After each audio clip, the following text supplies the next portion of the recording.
Yo, what is going on, everybody? It's Juan Solo here with ASQD Gaming, and welcome back to the channel. Thank you all so much for tuning in today for a Call of Duty Black Ops 4 video. So this is a little bit off topic from what I normally cover on the channel as of late, but there is so much news surrounding this. There's so many leaks. There's so many little hidden things going on right now out there for Call of Duty Black Ops 4 that this is going to be sort of a wrap-up video of day one of the leaks. So today is Tuesday, March 6th, 2018, and it is 11 p.m. Standard Time, Eastern Standard Time, and this is all we know so far. So if you guys are watching this video anytime after that, then there might be new information. This information might be out of date, and also you guys really need to take all of this information with a grain of salt, because Treyarch could be trolling. Treyarch could be really starting to fire up their advertising campaign for Call of Duty Black Ops 4 and all sorts of cool stuff. So the first thing we're going to talk about, so this is all that happened in the last 24 hours. There was a patch update 1.27 for Call of Duty Black Ops 3. And what it did was it made it so they brought infected game mode into multiplayer, which, you know, that's just something new. But they also added a Redwood snow map. So Redwood was personally my favorite map in Call of Duty Black Ops 3, and then they just changed it to a snow-covered map for nobody knows why. You know, 2.5 years later, they're updating Call of Duty Black Ops 3, changing the map to a snow map. And the only thing that anybody could really come of this was back in the Black Ops 3 advertisement campaign before the game came out. They were talking about a frozen forest, and that's kind of what this points to, being that the Redwood Forest, and then now it is snow covered. And I think this is going to sort of snowball, no pun intended, into the Black Ops 4 advertising campaign. So that happened on, technically that update came out Monday, and we got all the information, ins and outs of that, on Tuesday morning. So the next thing that happened was over at GameStop. We actually got some information from inside, like, the GameStop system that tells, you know, everything that's going to be coming to GameStop, you know, for promotional items and all sorts of stuff like that. And I'm going to throw a few images up on screen here for you guys that there are, you can see some t-shirts, some different sizes t-shirts, some lanyards, and some other cool things. And probably one of the coolest things that popped up, and nobody can kind of figure this out, I know T. Martin confirmed it, but was right here. Display for Call of Duty World at War oversized box as a promotional item. Why on earth would Treyarch be having anything from Call of Duty World at War, since that game at launch of this year will be 10 years old? 10 years old, I believe. Yeah, 2008 is when it came out. Yeah, so it's 10 years old this year. Why would there be anything to do with Call of Duty World at War tied in with Call of Duty Black Ops 4, other than if they are going to do a 10-year anniversary Call of Duty World at War remaster for the, you know, obviously the current gen consoles and stuff. And this is definitely a possibility. With everything that's been circulating around, this is definitely a possibility. And if they do something like this, personally, my personal opinion would be to release this remastered game maybe like July, August or something. I know the hype train for Call of Duty Black Ops 4 will be really, really building at that time. But I think if you launch Call of Duty World at War Remastered at the same time as Call of Duty Black Ops 4, it's just not going to kind of get the attention that it deserves. I really think they should maybe launch that, you know, late summer or something, and give us something to really hardcore dive into to kind of tide us over to Call of Duty Black Ops 4. And then if you're really into the World War II scene of Call of Duty World at War, you stay there, or you jump on Call of Duty Black Ops 4 when it launches in November.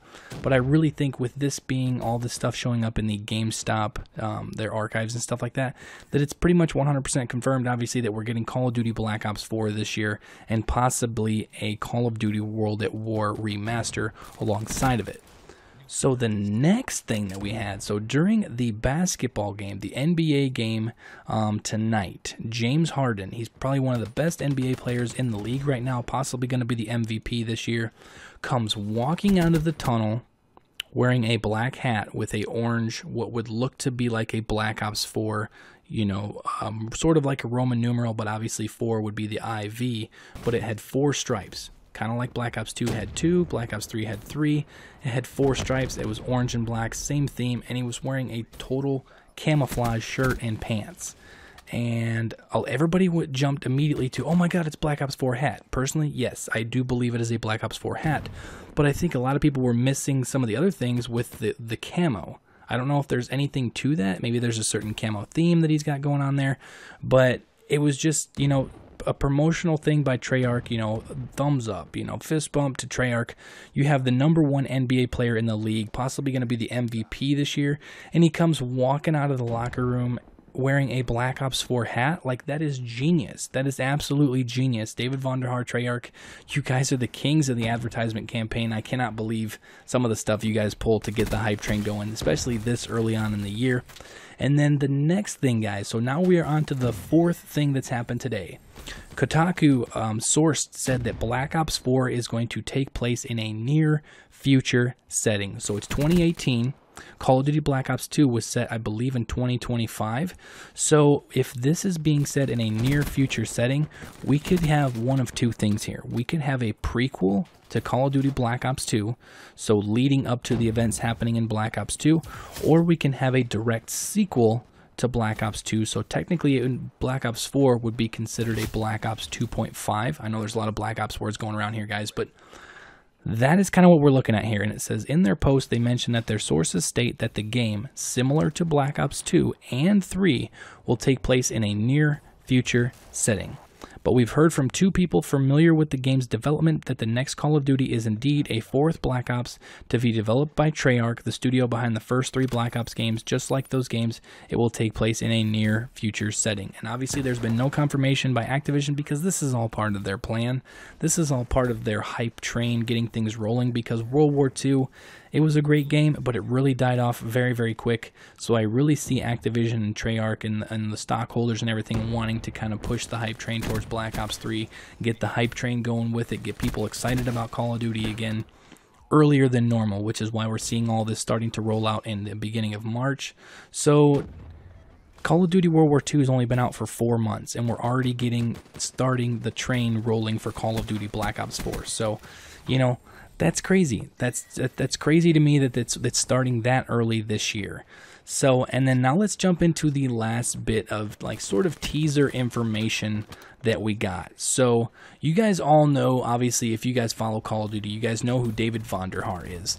And for the longest time there, after he said that, you know, Black Ops 3 is going to be my last game, there was a point where he deleted his background picture on Twitter, and then he deleted his profile picture on Twitter. He did not follow anybody. He got rid of all of his tweets and everything. Started from scratch, basically.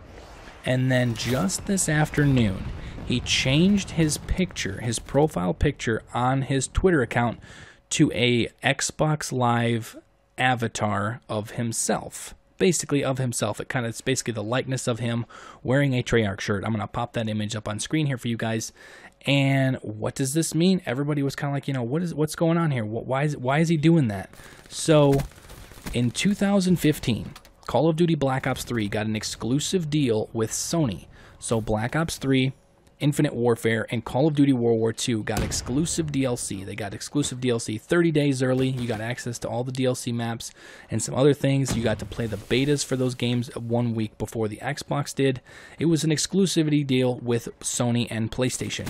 It was a 3-year deal. So the first year that would be up would be this year with whatever game is coming this fall, which is likely to be Call of Duty Black Ops 4.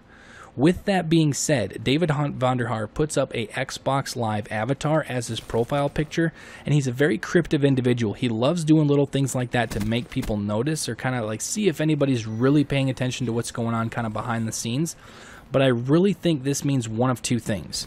So the first thing being that Call of Duty is going to be an Xbox exclusive again. So Xbox is going to get stuff 30 days early, and Sony is going to be kind of left out to dry because their contract with Call of Duty exclusivity is up. The other thing, Phil Spencer did say from Xbox Microsoft, Phil Spencer did say that he's not a fan of exclusivity deals when it comes to DLC like that. So there is a possibility that if it is no longer an exclusivity deal with Sony and Xbox gets it, that everybody, PS4, PC, and Xbox One players are going to be getting the DLC all at the same time. Exclusivity would go out the window. That was what, honestly, I would love to see. This is something that I think a lot of people have wanted to see for a long time. Obviously, the PlayStation players wanted to see it in the first place when Xbox had the exclusive rights, and then when Sony had it, obviously the Xbox guys kind of got left out, left out hanging out to dry and stuff. But I think as a Call of Duty community, so everybody can be hyped, everybody can be covering the DLC and stuff like that. It's not whether or not you have one console or the other. I really think the exclusivity thing needs to go out the window, and we need to be able to play DLC day one whenever it comes out across all consoles. None of this waiting 30 days bullshit and stuff. It needs to go. So, with that being said, guys, that is all the information that we currently know as of right now, which is 11:05 p.m. Tuesday, March 6th of 2018. And I will be updating this topic as it goes along, as we find out more information. Now, like I said, I really think this is Treyarch starting to fire up the hype train for Call of Duty Black Ops 4. So I would not be surprised if we see more information tomorrow, the next day, and the upcoming weeks, definitely leading up to some sort of a teaser and reveal trailer, probably by the middle of April at the absolute latest, because pre-orders for this game, according to GameStop, are going to start on May 1st, which honestly means that the trailer, teaser trailer, reveal trailer, worldwide reveal trailer, everything's going to be coming between now and then, which is less than 2 months away. So if you guys are excited about the hype train with Call of Duty Black Ops 4, you guys are excited to see what this game is going to be about and the possibility of it coming back to Xbox exclusive, make sure to slap that like button and leave a comment down below what your thoughts are on this topic. Also, if you guys are new to the channel, make sure to stay up to date on all things Ghost Recon Wildlands, Far Cry 5, Escape from Tarkov, State of Decay 2. Those are the games that I'm mostly covering on the channel, but with all the hype surrounding Black Ops 4, I had to bring this video to you guys just to kind of keep you guys in the loop. So if you guys enjoy all that stuff, make sure to hit that subscribe button and stay tuned for more awesome content. Thank you all so much for watching, and I will catch you guys later.